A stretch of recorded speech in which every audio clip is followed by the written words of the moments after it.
지난 주일에 이어서 덕을 세우는 삶 두 번째 말씀을 전하려고 합니다. 사람이 혼자 세상을 살아가는 것과 함께 다른 사람과 세상을 사는 삶에는 삶의 모든 부분에서 다를 수밖에 없습니다. 사람이 혼자 세상을 살아간다는 것은 법이나 질서, 관계를 위한 여러 가지 제도는 굳이 필요하지 않습니다. 다른 사람을 의식할 필요도 없고 다른 사람에게 피해나 영향을 주지 않기 때문에 혼자의 삶이라고 하는 것은 좋아도 혼자의 문제고 나빠도 혼자의 문제입니다.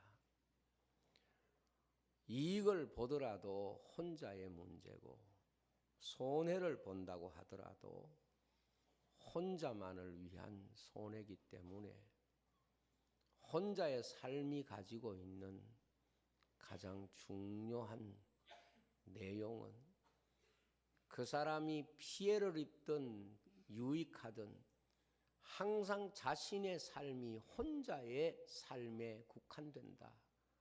혼자의 문제에 국한된다. 그렇게 말할 수 있습니다.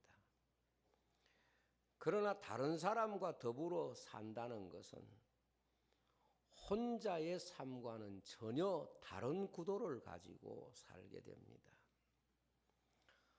여기에는 법도 필요하고 질서도 필요하고 제도도 필요하고 약속도 필요합니다. 다른 사람과 더불어 산다는 것은 숫자만의 문제가 아닙니다. 모든 삶에서 자신의 삶이 자기 하나만의 삶이 아니라 자신의 삶이 다른 사람에게 영향을 주고 또 다른 사람에게 영향을 받으면서 사는 구조일 수밖에 없습니다.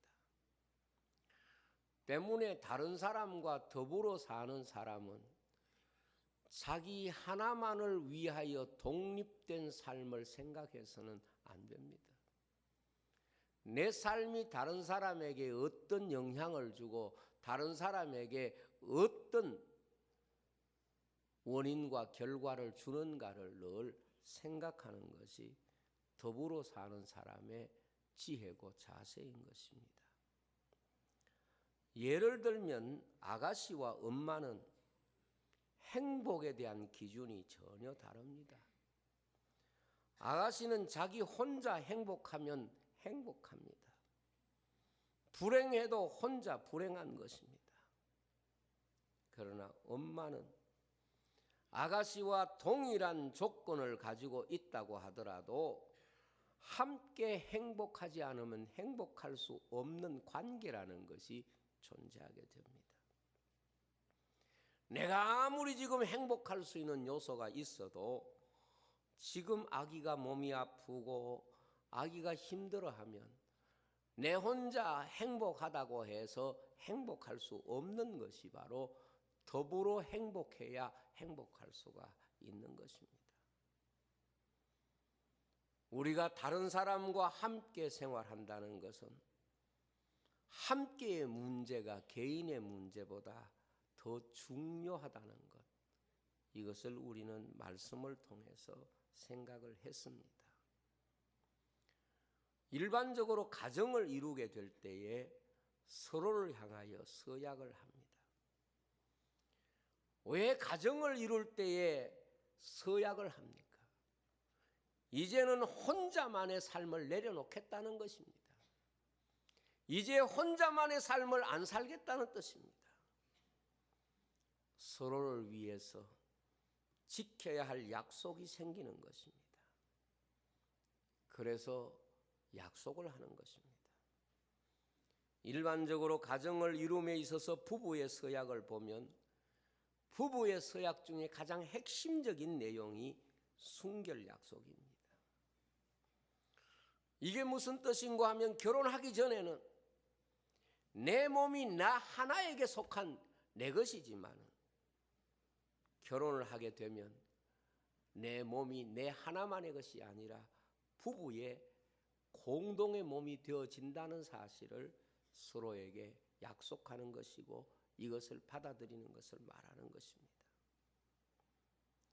우리가 성경을 보면 혼자일 때는 자신의 삶이 자기 자신의 삶에서 다른 사람과 연관시키지 않아서 자유를 자기 자신 개인을 위하여 사용할 수 있지만 공동체를 이룬다는 것은 내 자신의 자유를 그들과 함께 나누고 공유하게 된다는 것을 의미한다고 말씀하고 있습니다. 그래서 혼자 살 때는 자기 하나를 위하여 그 자유가 사용되지만 결혼을 하게 되면 그 자유란 자기 하나만을 위하여 사용되어질 수가 없고 그 가정을 위하여 함께 사용되어져야 된다는 것을 말씀하는 것입니다. 이것이 바로 공동체입니다. 공동체는 모든 면에서 공유하기 때문에 공유하는 그 자체가 그 공동체에 있어서 한 개인의 입장과 개인의 형편보다 더 중요하다는 것을 말씀하고 있습니다. 그래서 세상에는 참 많은 공동체들이 있습니다. 그런데 세상에 있는 모든 공동체를 크게 나누면 세 가지 공동체로 요약할 수가 있습니다. 이 세 가지 공동체는 모든 공동체를 대표하고 있다고 말할 수 있습니다. 첫째는 가정 공동체입니다. 이 세상에 많은 공동체들이 있지만 이 세상 모든 공동체의 가장 중심이 되고 뿌리가 되는 공동체는 바로 가정 공동체입니다. 하나님께서 사람을 만드실 때도 제일 먼저 가정 공동체를 만드셨습니다. 두 번째는 일의 공동체입니다. 다르게 말하면 직장 공동체입니다. 사람이 이 세상을 살아가기 위해서는 일을 해야 됩니다.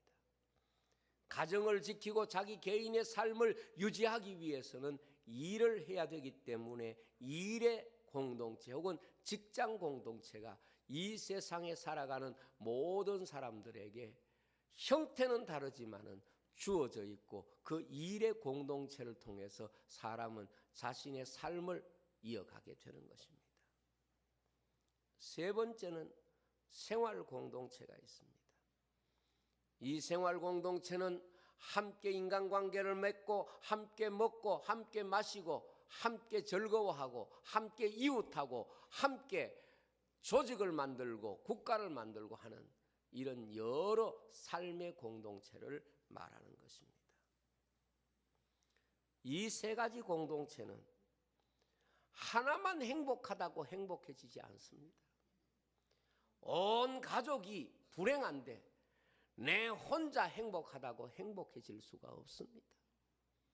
가정은 가족이 함께 행복해야 행복할 수 있습니다. 직장 공동체도 마찬가지입니다. 직장이 잘 되고 직장이 그 세대에서 일할 수 있는 환경과 조건을 아울러 공유해야 되지. 배는 침몰해 가는데 내 혼자 무슨 것을 얻었다고 해서 그 한 사람이 성공할 수는 없습니다. 그래서 직장에 다니는 사람은 자기를 위해서 일하지 않고 직장을 위해서 일합니다. 그리고 그 회사가 잘 될수록 그 개인에게도 유익될 수밖에 없는 것입니다. 그리고 생활 공동체가 있습니다. 우리는 가까운 사람끼리 만나서 식사도 하고 운동도 하고 여행도 하고 이웃하면서 함께 여러 삶을 하나의 공동체로 이루어서 삶의 행복을 서로 나누고 서로 도와주고 그렇게 살아갑니다. 그래서 사람들은 좋은 가정을 이루기 위해서 일생을 노력합니다. 사람은 좋은 일터, 직장을 얻기 위해서 일생을 노력하고 그 일을 지키기 위해서, 그 일터를 지키기 위해서 일생의 시간을 바치며 삽니다. 그리고 사람은 좋은 이웃과 친구를 만나서 행복한 삶을 살기 위해서 노력하고 애를 씁니다. 그런데 이렇게 이 세상에 근본적으로 세 가지 공동체가 있습니다만 이 세 가지 공동체가 인간의 마지막 공동체가 아니라는 겁니다. 가정이 나의 마지막 공동체입니까? 직장이 나의 마지막 공동체입니까? 아니면 생활 공동체가 내 인생의 마지막 공동체입니까? 아닙니다. 예수님 말씀에 두 사람이 함께 잠을 자다가 한 사람이 들림받고 한 사람 버림을 받았다는 말씀이 있습니다. 가정 공동체가 인생의 마지막 공동체가 아니라는 말입니다. 가정 공동체 이후에 새로운 공동체가 존재한다는 것을 우리에게 가르치는 것입니다. 두 사람이 함께 밭을 갈다가 한 사람이 들림받고 한 사람 버림받았다는 말씀도 무엇입니까? 사람의 일터, 직장 공동체가 인간의 삶의 마지막 공동체는 아니라는 말입니다. 한평생 수고하고 노력하지만 이 공동체 뒤에 다른 공동체가 분명히 존재한다는 걸 주님이 말씀하고 있습니다. 두 사람이 맷돌을 돌리고 함께 먹고 마시며 삶의 행복을 나누지만 한 사람 들림받고 한 사람 버려둠을 당한다는 말은 생활 공동체가 우리의 이웃하고 사는 사람들이, 친구하고 사는 사람들이 인생이 세상에 살면서 마지막 공동체냐? 그렇지 않다는 말씀입니다. 여러분, 세상 사람들이 안타까운 게 바로 그것입니다. 가정 공동체가 자기 인생의 마지막 공동체처럼 생각합니다. 직장 공동체가 인생의 마지막 공동체처럼 생각합니다. 생활 공동체가 인생의 마지막 공동체처럼 그렇게 사람은 생각합니다. 그러나 주님은 두 사람이 잠을 자다가도 데려감을 당하고 버려둠을 당하고, 같이 일을 하다가도 하나는 데려감을 당하고 하나는 버려둠을 당하고, 두 사람이 맷돌을 돌리다가도 하나는 데려감을 당하고 하나는 버려둠을 당한다는 말은 그것이 인생의 마지막 공동체가 아니라 전혀 새로운 공동체가 인간에게 있다는 것을 주님이 말씀하신 겁니다. 인간에게 있어서 마지막 공동체는 하나님의 나라입니다. 인간에게 궁극적 공동체는 하나님의 나라입니다.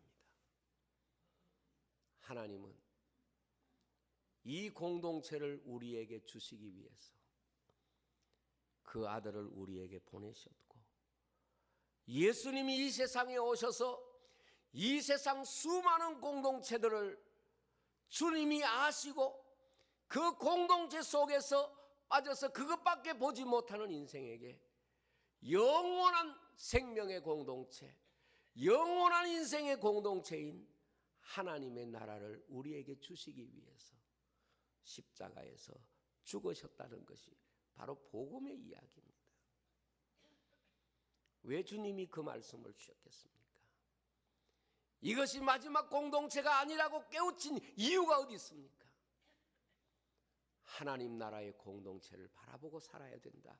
이것을 우리에게 가르치기 위함입니다. 주님이 왜 이 세상에 자신의 몸인 교회를 세우셨습니까?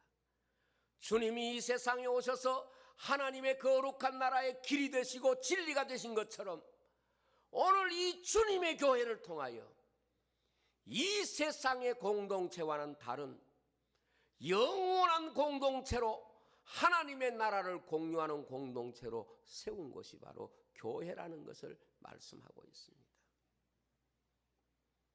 세상에서는 결코 공유할 수 없는 공동체입니다.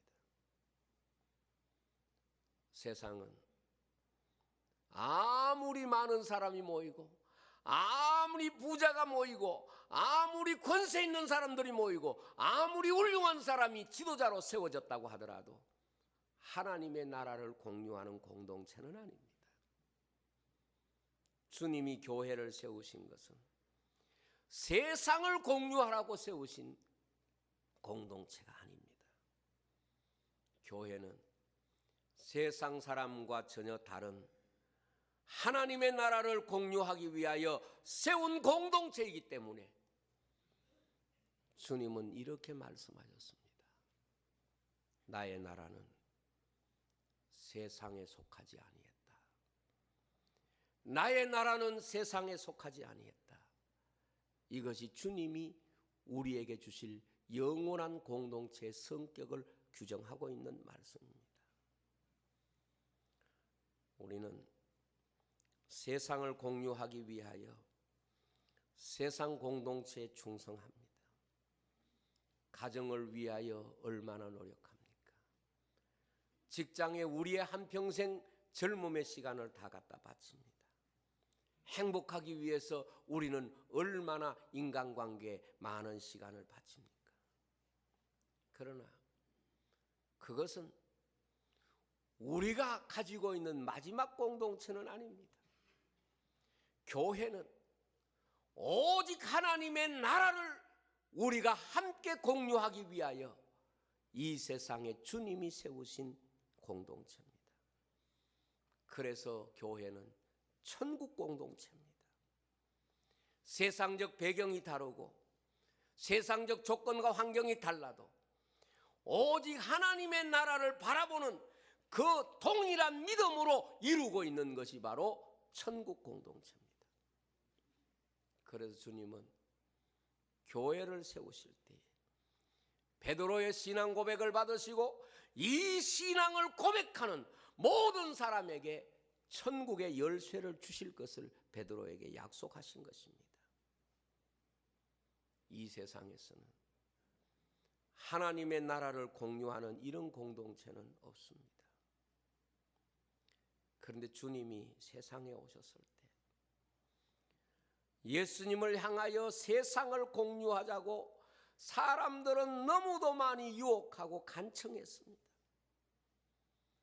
예수님은 가는 곳마다 세상을 공유하자고 주님을 향하여 유혹하고 간청하는 사람들의 소리를 들었습니다. 제자들도 처음 예수님을 알지 못했을 때는 예수님과 함께 세상을 공유하자고 세상을 공유하는 공동체를 만들자고 이렇게 몸부림을 치면서 그렇게 간청했습니다. 그리고 마지막 순간까지 십자가의 한강도는 예수님을 향하여 이렇게 말합니다. 당신과 내가 함께 세상을 공유할 수 있는 공동체가 된다면, 당신과 내가 함께 세상을 공유할 수 있다면 나는 당신을 믿겠다 그랬습니다. 그러나 주님은 그에게 침묵하십니다. 다르게 말하면 주님은 너와 내가 세상을 공유할 마음이 없다는 뜻입니다. 그러나 한편 강도가 주님을 향하여 세상을 공유하는 것이 아니라 하나님의 나라를 공유할 수 있도록 간청할 때 그걸 믿음으로 받으셨습니다. 그 고백을 믿음으로 받으시고 하나님의 나라를 너와 내가 함께 공유할 것이다, 그것을 응답하셨습니다. 많은 사람들이 주님을 향하여 환영하고 소리치면서 당신이 우리 가운데 와서 이 세상을 당신과 내가 함께 공유할 수 있다면 당신은 우리의 왕이 되십시오. 우리가 당신을 섬기겠습니다. 당신이 원하는 것을 하십시오. 우리는 당신에게 순종하겠습니다. 당신의 백성이 되겠습니다. 그러나 주님은 세상을 공유하자는 그 많은 사람들의 외침에 응답하지 않았습니다.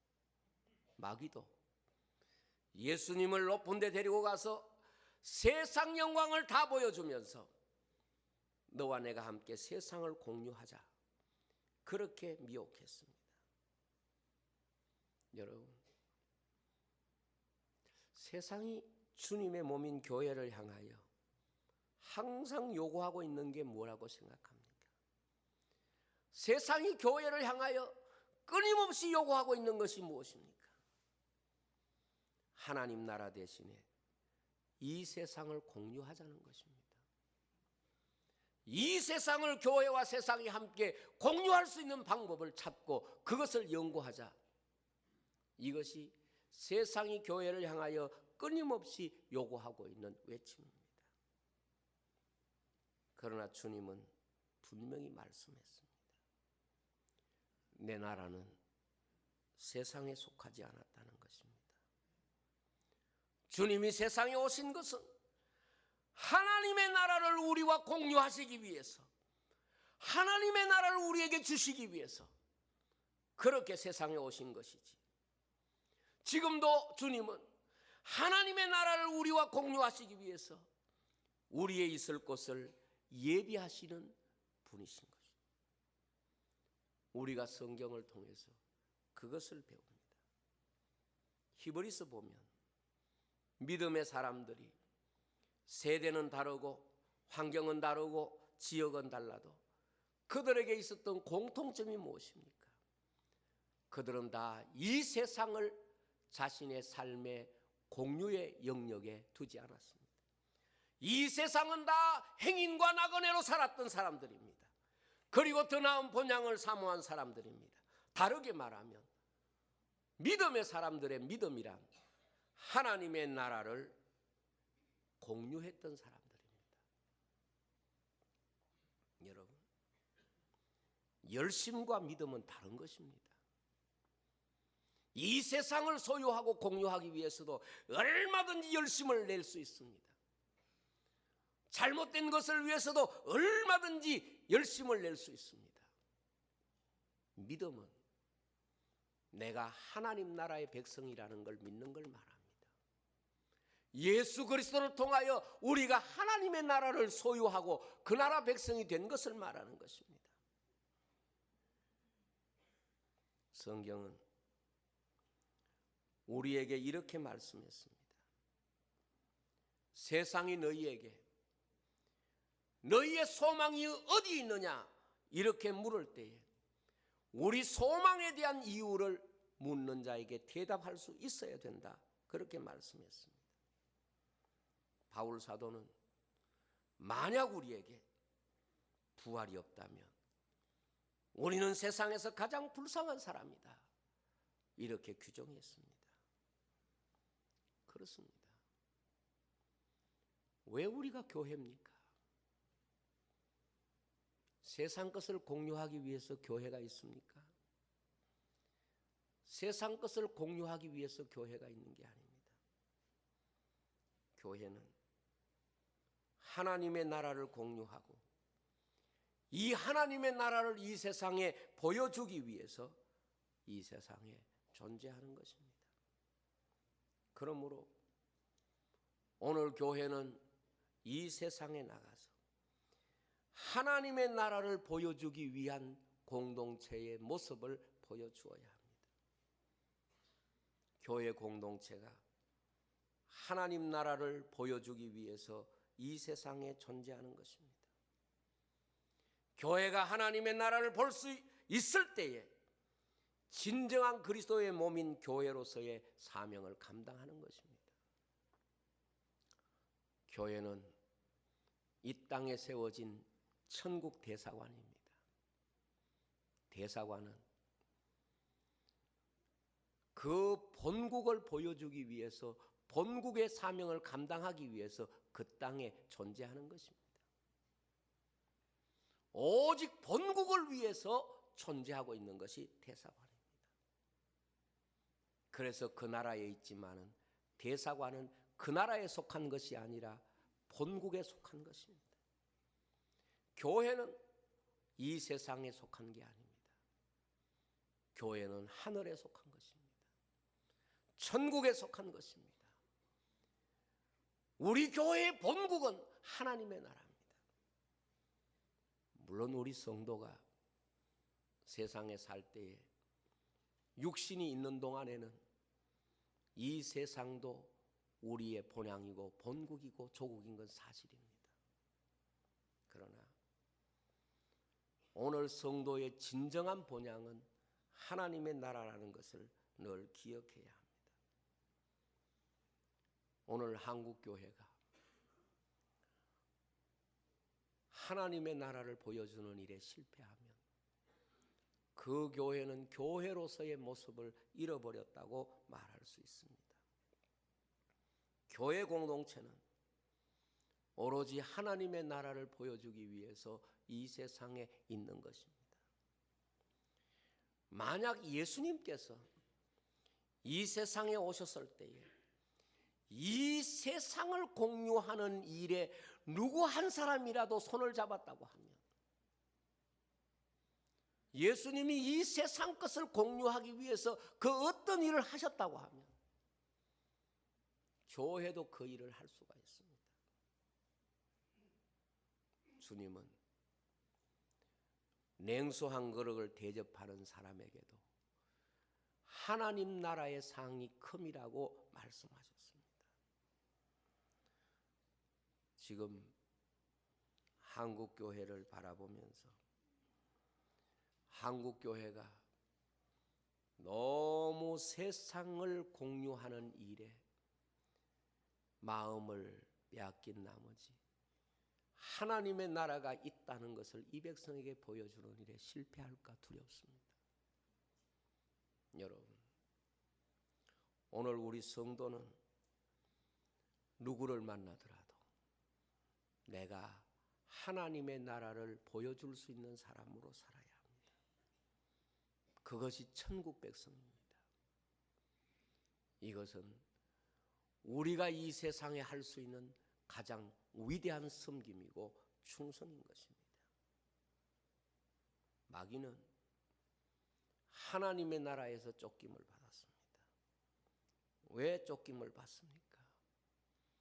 이 세상 자기 욕심과 욕망을 따라 이 세상의 것들로 미혹하고 소유하려고 합니다. 그리고 이 세상을 가지고 하나님의 백성을 미혹하려고 하는 것입니다. 그렇다고 하면 우리가 하나님의 나라를 공유하는 방식이 무엇일까요? 우리가 천국 백성이면 어떻게 천국 백성으로 이 세상에 사는 것일까요? 천국 백성은 바로 하나님의 말씀을 공유하는, 그래서 하나님의 법을 순종하고 하나님의 말씀을 공유하는, 이것을 통하여 하나님 나라를 공유하는 것입니다. 우리가 앞으로 갈 하나님의 나라를 우리가 살고 있는 이 시대에 어떻게 그 하나님의 나라를 공유할 수 있을까요? 그 하나님의 나라를 공유하는 것이 오직 하나님의 말씀을 공유하는 것입니다. 예수님이 말씀하셨습니다. 나를 너희들이 공유하는 방식은 하나님의 말씀, 나의 말을 공유하는 것이라고 주님이 말씀하셨고, 주님의 모든 비유에 씨 뿌리는 비유가 무엇입니까? 하나님의 나라를 공유하는 방식을 우리에게 말씀하고 있습니다. 그 씨가 바로 하나님의 말씀인 것입니다. 오늘 많은 사람들이 하나님 나라를 이야기할 수 있고 또 하나님 나라에 대해서 굉장히 피상적으로 신앙 고백을 할 수 있습니다. 그러나 교회가 하나님의 나라를 공유하는 현실적인 가장 중요한 모습은 하나님의 말씀을 공유하는 것입니다. 이것은 이스라엘 백성에게 이미 하나님이 보여주셨습니다. 애굽에서 이스라엘 백성들이 나왔을 때 그들이 하나님의 백성인 중요한 이유가 무엇입니까? 하나님이 그들에게 주신 말씀의 언약궤를 공유하는 것입니다. 말씀의 언약궤를 공유하는 방식이 무엇입니까? 그들의 성소를 공유하는 것입니다. 오늘 교회가 하나님의 나라를 공유하는 방식이 바로 하나님의 말씀을 공유하는 것입니다. 마귀는 이 천국 공동체를 해치기 위해서 사람에게서 말씀을 빼앗아갑니다. 그래서 하나님의 백성은 말씀의 전신갑주를 입어야 되는 것입니다. 그것이 바로 이 세상에서 하나님의 백성이 하나님의 나라를 지키는 비결이기 때문에 그렇습니다. 그것을 보여준 사건이 구약에 있습니다. 노아 홍수의 사건입니다. 모든 그 당시의 사람들이 가정 공동체를 위해서 살았습니다. 또 뭐 일의 공동체가 있었겠지요. 행복 공동체를 위해서 살았습니다. 그러나 그것은 인간의 마지막 공동체는 아닙니다. 하나님은 노아를 통해서 구원의 공동체를 만드셨습니다. 그 구원의 공동체가 무엇으로 이루어졌습니까? 말씀의 공동체입니다. 말씀이 그들을 구원하는 놀라운 구조를 우리에게 보여준 것입니다. 초대교회, 교회 뿌리가 되는 사도들이 대부분은 이 세상의 공동체를 만들지 않았습니다. 사도들 중에 누가 이 세상을 위한 공동체를 만든 사람이 한 사람도 있습니까? 없잖아요. 그들은 다 천국 공동체를 만들고 주님 나라의 순교의 제물이 됐습니다. 이 세상 공동체를 만들려고 시도했던 사람이 가룟 유다입니다. 그러나 그것은 그가 하나님의 거룩한 공동체에서 제외되었다는 것을 말합니다. 그래서 사도행전에 그는 사도에서 제외되고 다른 사람이 그 자리를 차지하는 이런 기록을 우리에게 주신 이유가 바로 그것입니다. 오늘 우리는 사람들을 만날 때마다 그런 것에 대한 수많은 요구 앞에 있습니다. 이 세상 공동체를 어떻게 하면 더 행복하게 할까? 이 세상 공동체를 어떻게 하면 바르게 할까? 다 필요합니다. 그러나 이 한 가지는 기억해야 됩니다. 그것이 우리의 마지막 공동체는 아니라는 겁니다. 하나님은 우리에게 정말 위대한 구원의 공동체, 하나님의 나라를 주시기 위해서 주님을 이 땅에 보내신 것이고, 우리는 그 예수 안에서 위대한 구원의 공동체에 속한 구원의 백성이 된 것입니다. 지상에 수많은 교회들이 있었습니다. 그러나 그 많은 교회들이 구원의 공동체의 모습을 갖지 못할 때, 하나님의 나라를 같이 공유한 공동체가 되지 못하면 숫자가 많건 건물이 좋건 그건 아무런 의미가 없습니다.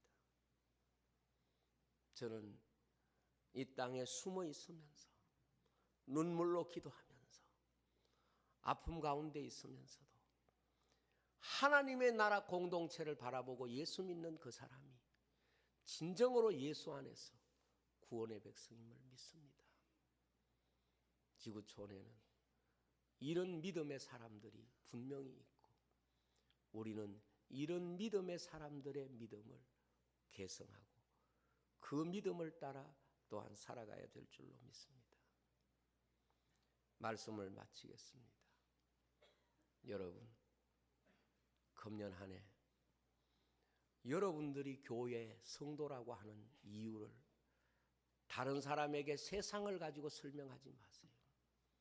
말씀으로 설명하고, 더 나아가 하나님의 나라가 우리의 거룩한 본향임을 고백하는 이 신앙 고백이 우리가 이 세상의 많은 사람들 앞에 늘 고백할 수 있는 우리의 신앙 고백임을 기억하시길 바랍니다.